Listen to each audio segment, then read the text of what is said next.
Hey everyone, welcome to the Referral Candy podcast. This is your host, Raul Galera. Referral Candy is a refer friend software that increases e-commerce sales through word of mouth. You can check us out at referralcandy.com. In this podcast, we'll be discussing all about e-commerce marketing and sharing tools and strategies that you can implement on your online store.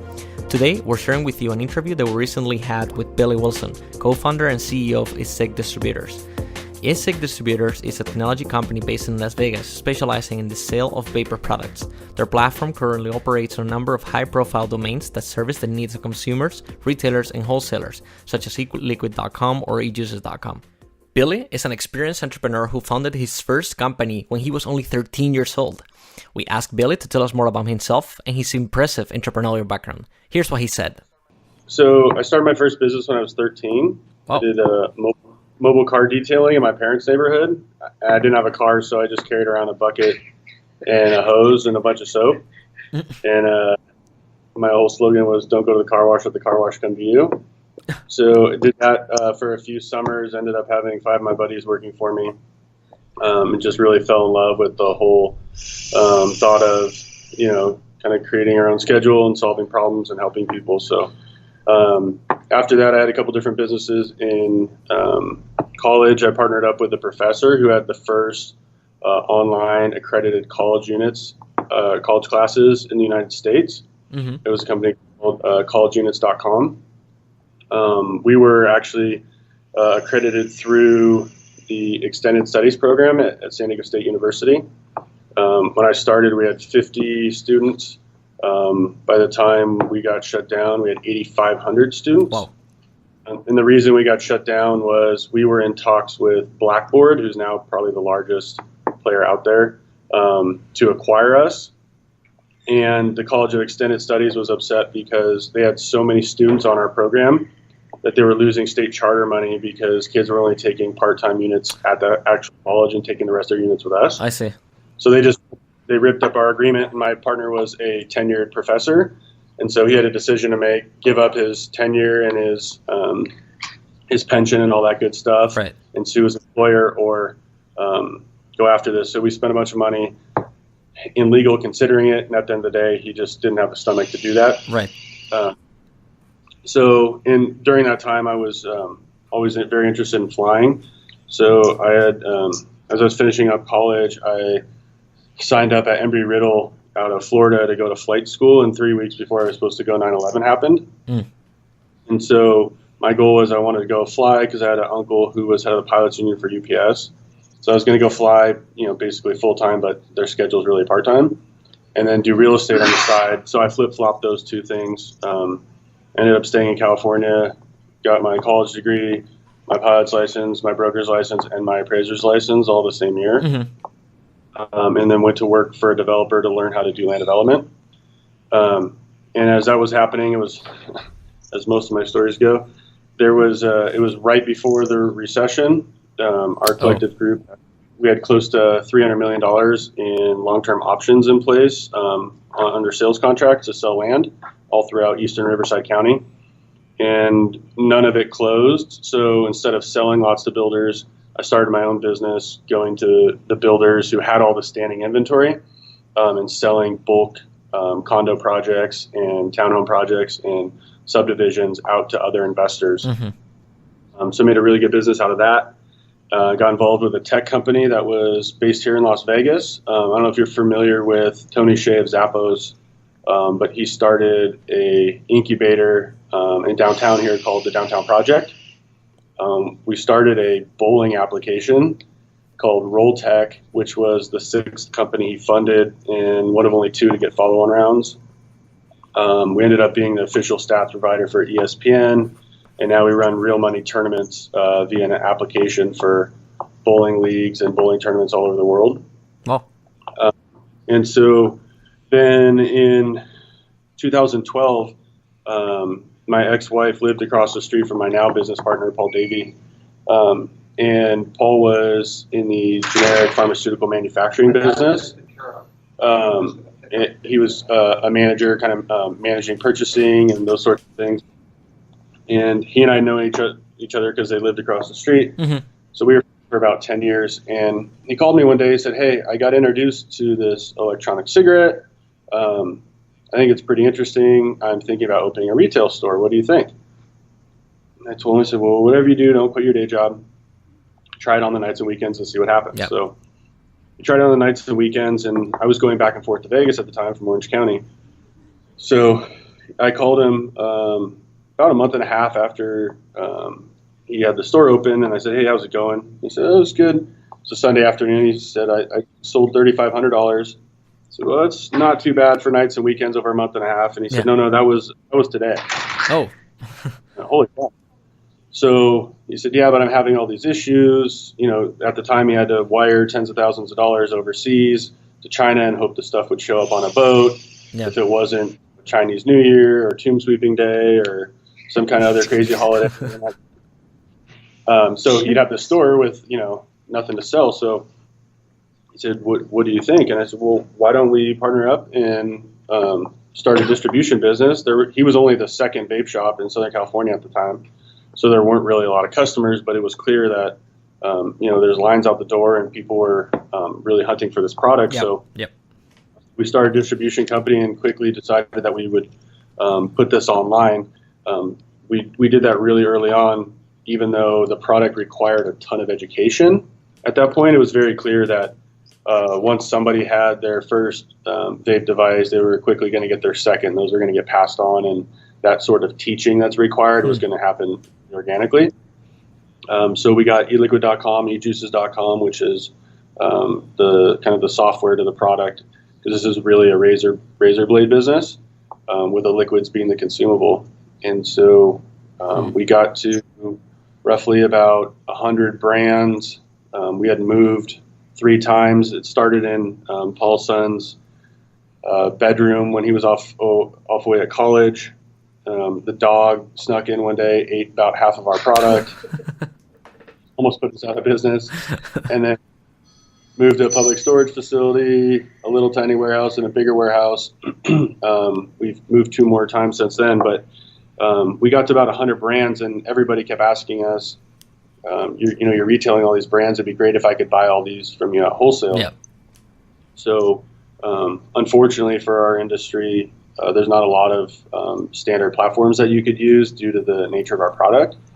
So we had to get really, really creative and figure out a way to create a drop ship scenario, which sounds very stupid and very logical, but at the time, every brand on the planet had either an exclusive distributor or exclusive radiuses. So if you were within 10 miles of another shop, you couldn't carry these products. So it was very difficult to figure out how we were going to allow these folks to drop ship. So we built a site and got about 15 brands on there and did a trade show in Houston. And people kind of were just surprised by the concept, didn't think it would work. And then orders started rolling in, and as orders started rolling in, people started talking about it and getting rid of their exclusives and getting rid of their radiuses, and now have 1,700 plus brands.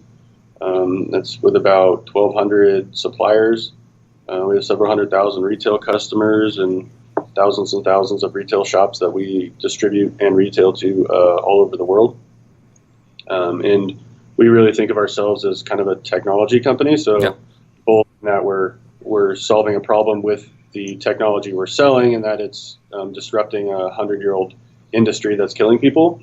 But also with the way we distribute those products, we do it technology first. So everything we do is focused on solving a problem first, and then we figure out how to monetize it. So we do a lot of different interesting things here and continue just to evolve and add new technology to solve problems, whether it's for the consumer, for the store owner, for the brand, for the retailer, and as well as advertisers. So that's it in a long-winded nutshell.